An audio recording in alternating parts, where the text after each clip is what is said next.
Hey guys, this is Hbkgrand from the Dark Shinobis making a video about my Nekros Prime build. A lot of people asked me if I could share my build with you guys and whatnot. I did show it from time to time on the stream.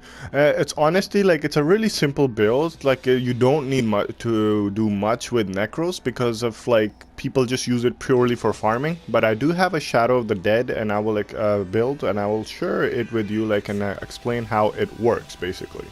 But before we get on to that, I will share the abilities. So the passive ability for Nekros which is kind of really important to understand because of the build. So it restores a small amount of health with every nearby enemy's death. So if enemies are dying in front of or close to Nekros, you're gonna gain a little bit of health, which is kind of really important with the build. Now the first ability is Soul Punch. Kind of if you target an enemy, they get destroyed. A portion of it it turns into projectiles and it kind of damages the nearby enemies. Terrify, when you cast it, it is one of the most awesome abilities in the game if you're having trouble with enemies and in the swordies and whatnot. You could have this, and what this does is any enemies affected by it are gonna run away from you basically, and what you could do is start chipping them off one by one. If you're kind of the hunted, you can kind of start hunting them down. The third ability is Desecrate. Now this is the most important ability that everybody kind of looks out for and wants to use for Nekros. Enemies that you kill, they drop additional loot. So with this build, if you have I think 54% is the cap, so that's about what you're going to be getting for any enemies that you're killing. So you're looking about 55 to 60 meters or whatnot in range if you want a decent range, but 62.5 honestly is all good. Then the fourth ability is Shadow of the Dead.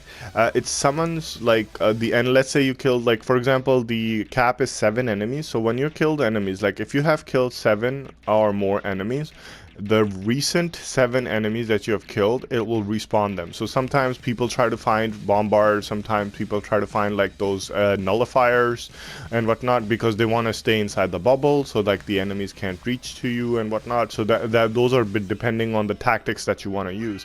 So this can actually help out. I do have a build for it currently, but this one, the configuration is C, this one is configuration A, so that's why the build is not for the Shadow of the Dead. But the damage multiplier can increase, your health multiplier can increase, as well as your shield. The health decay is per second is basically the health decay of your shadows that you have summoned. So they basically decrease over time, so their health will drop as the time progresses. And then if you have high level enemies, they take a long time to die, and the enemies that are attacking it, there is a catch, and I will explain to you when I'm showing the build. Now let's get to the build. Now we're gonna go for the builds. So basically I have 3 configurations: Infested and Grenier farming, Corpus farming, and Terrified Shadow. Now Infested and Grenier, I try to put them in the same category because mostly they kind of have similar effects, because even though they're doing different stuff, but they kind of have similar effects. So slash effects, based on when the Greniers are killing you, shooting at you, their weapons have slash procs more than anything else, whereas when the Infested are attacking you, they have the toxin damage plus the slash attack proc as well. They they all have different procs, but the slash and the attacking on your armor is the most one. However, on the other side, they have high armor, which the Corpus don't lack, which they have shield. So I use Corrosive Projection for that very reason on Infested and Grenier when I'm going against them, because they have high armor. Then I'm using Cunning Drift for the ability range, and what that does is gives me a little bit of range, gives me slide and then less friction, so kind of helps me in my mobility. Then I have Vitality. Vitality is really important, and I'll explain why. So I have about 860 health, which is more than enough. I didn't put a third forma on this build because I didn't feel the need to. When you're farming, you're basically invincible anyway. So I think with this build you could survive at least 2-3 hours in any mission there is, because I have done so, and it kind of like comes down to your ability to fight and whatnot. So like I have never had trouble with this build just farming for the stuff. Armored agility, you could put steel fiber if you want to put a third forma in there, and then that can help you in one more thing, and I'll explain in the third build. Armored agility gives you sprint speed and plus 45% armor. So when you have a little bit armor on you, you kind of like are a little bit harder to go down. So it doesn't affect that much because Nekros is low on armor, but still like putting some in there, if you put steel fiber, it will go to like about 140-ish or something, but still it's pretty good to have a little bit of armor. Stretch, which is really important because if you're Desecrate build, and then you have 45% of it. Then you have Equilibrium, which is one of the most important mods that you should have on this build.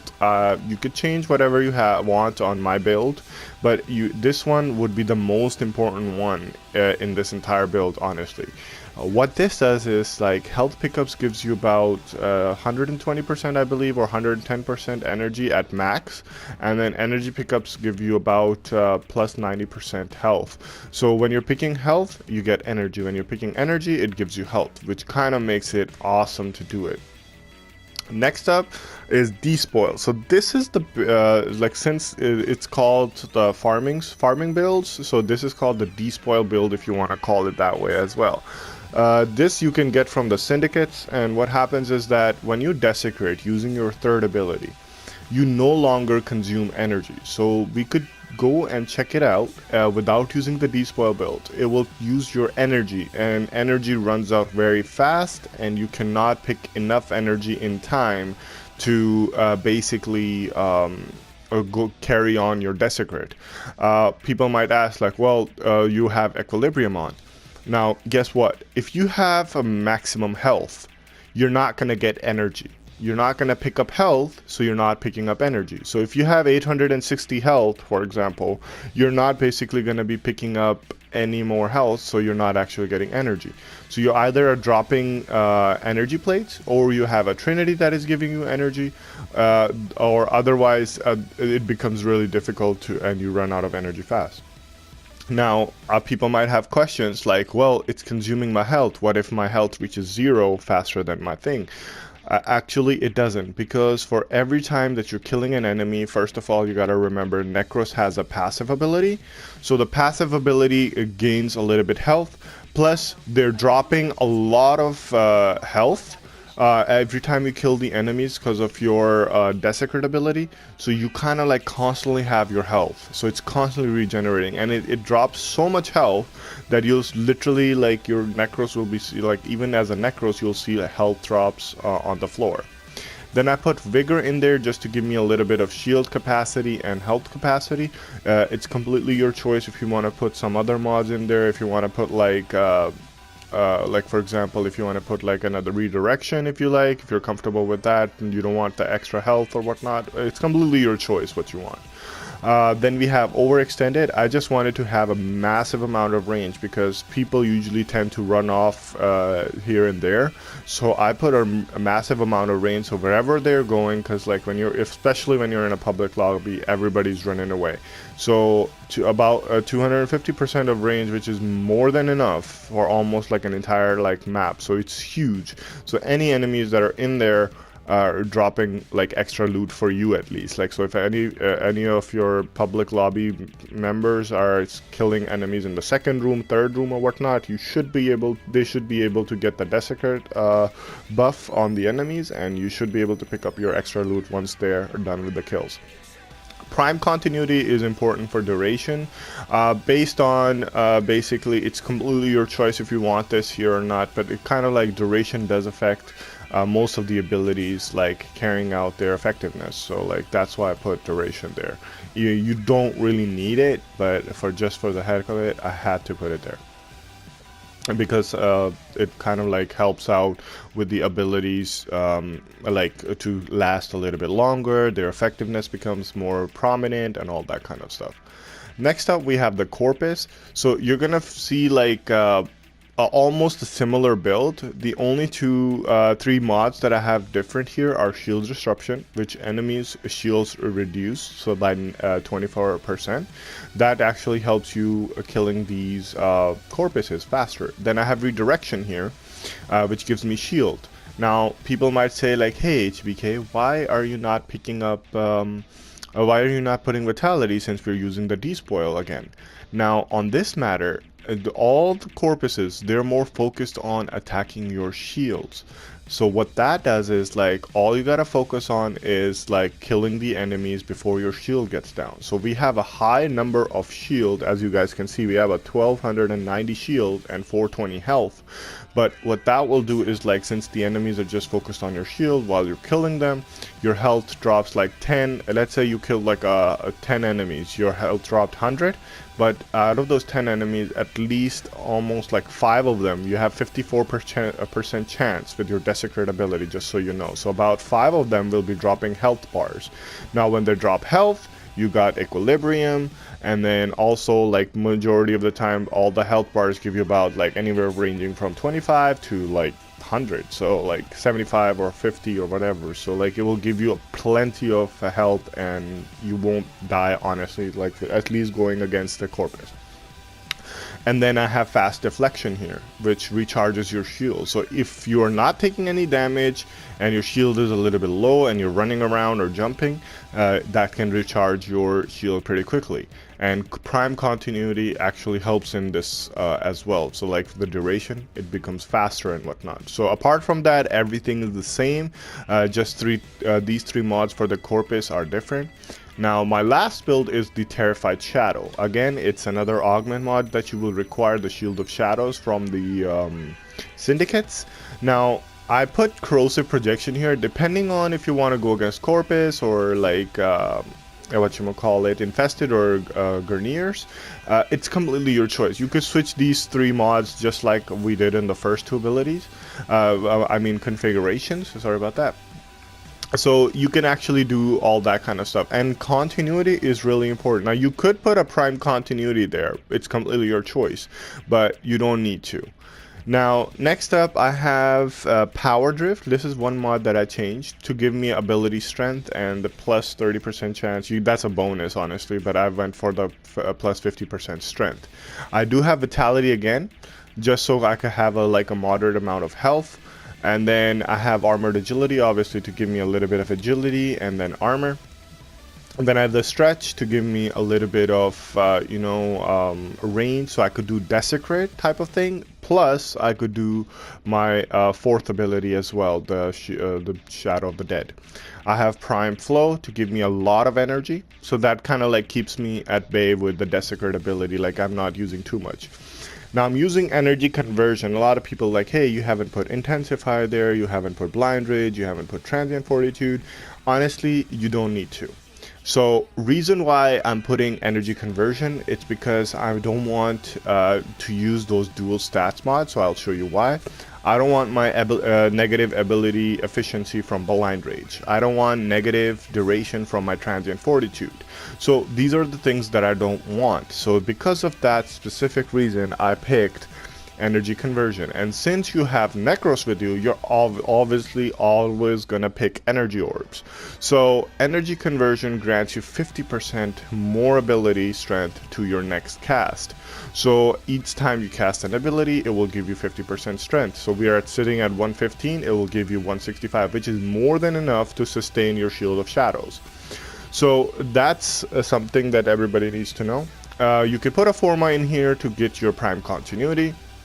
Honestly, with a regular continuity, you won't even have a problem, but you can if you want. With the Armored Agility, you can switch it between Steel Fiber and whatnot. Why I'm focusing on armor is because it helps you take more damage without worrying about dying. So like if you don't have armor on it, you kind of like too squishy. So having a little bit of armor kind of like gives you a little bit of survivability. Then next is Streamline, so I can cast more abilities because of that, because it gives me plus 30% ability efficiency. Now Shield of Shadows. So you guys saw that like about 7 enemies can be affected. So the most recent 7 enemies that you have killed, they will spawn. The shadows within 50 meters each take 6% of the damage done to Nekros in his stead. So if you have 7 shadows next or around you, basically, let's say 50 meters around you or whatnot, like they're really close by, honestly. Or like if 6% is being taken to them, so 6 multiplied by 7, that's about 42% of the damage is actually going to the shadows. So you're kind of like taking way less damage. So you're kind of like always protected when you have the Shield of Shadows around you. You could use Terrify when you're doing that. You could use your Desecrate. You're kind of like in the get-go, like where you can kill every enemy without even worrying about getting like massive amount of damage or dying. So apart from that, there's like no such build that can save you from like getting one-shotted or whatnot, like because there is a lot of differences in the AIs these days, like the Greniers, and their like damage ratios off the charts these days. But however, like with the Shield of Shadows build, like a lot of people have like really liked this Shield of Shadows augment, and because of this, like you could even survive. Like with this one, when I tested it, I have survived about 3 to 4 hours in MOT. So like if you have like good teams with you, so like you guys can actually survive really long runs. And some, like for MOT for example, like it's like a really high level mission in the void, but you could actually use your Shield of Shadows and like basically camp at top of the casket where the guy is laying down, the defense guy. And honestly, like when enemies are attacking you, they're kind of like focused on attacking both of you, so you could have your Shield of Shadows take that damage as well. So there's a lot of stuff that you guys can do. So let's just quickly go. I'm gonna go and just like just use this first Desecrate build for the Infested and the Grenier. I just want to do a quick mission. Now I'll show you guys like the abilities for Nekros. So like this is the first ability. And if you saw, I did damage to this guy and the one behind it. I can do Desecrate. When I do Desecrate, this is the third ability. Reason why I did it, so I could quickly get my energy back. As you guys can see on the bottom, I'm picking up loads and loads of energy and health, and each time I kill, they're dropping extra amount of loot. I literally put over like 2086 energy, if you guys saw that, and they actually have nothing to do with it. And how I'm getting that, that's because of Equilibrium. Now, I can cause fear. There you go. So they're scared. Now they're going to be running away. Right there. That's the second ability, fear. And once you have killed enough enemies, like I've killed 17 as you can see over there, I'm going to cast my fourth ability. So the 7 recent enemies that you have killed will spawn next to you, and you can kill those guys with that. So that's about like 7 of the enemies, and any damage that I'm going to be taking is going to be diverted, 46% of it to all of them in total. So 6% to each of them, but that's about 46% for me. So which is kind of a big deal. I hope you guys liked the video. If you guys have any questions or any comments, you can leave it in the comment section below, and I will definitely answer any questions. It is a pretty straightforward build. You don't need to put too much effort into it. One reason I do tell everybody that DE constantly reworks on the Warframe, so do not try to make almost a perfect build. Try to make one that is close to perfect. So like if something happens, you can adjust it. If you put like polarities on it and tomorrow it says like, hey, Desecrate ability does not even exist on Nekros, or something that happens, or like there's a change, you might end up putting the wrong polarities and whatnot, and you won't have the mods to put it, or they introduce like some sort of new ability, which won't happen most likely. But like with the new Warframes coming out, always people are trying to put like the perfect builds on them, but then they're changing their abilities, how they will work, so it kind of changes their mods, and then when you do the mods, it changes their polarities. So keeping that in mind, like a normal build would be awesome, and this one honestly, like I had never troubled with it, but it's still like you could change stuff and you can do whatever you like, but like mostly like it's, if you were looking for a farming build for it, like these are like awesome. Like I do them all the time with this build. So one more time, if you guys have any questions or any comments, you can leave it in the comment section below. And I hope you guys liked the video. Make sure to subscribe, share it with your community, and leave a like. And this is Hbkgrand signing off. Have a great one, guys. Take it easy.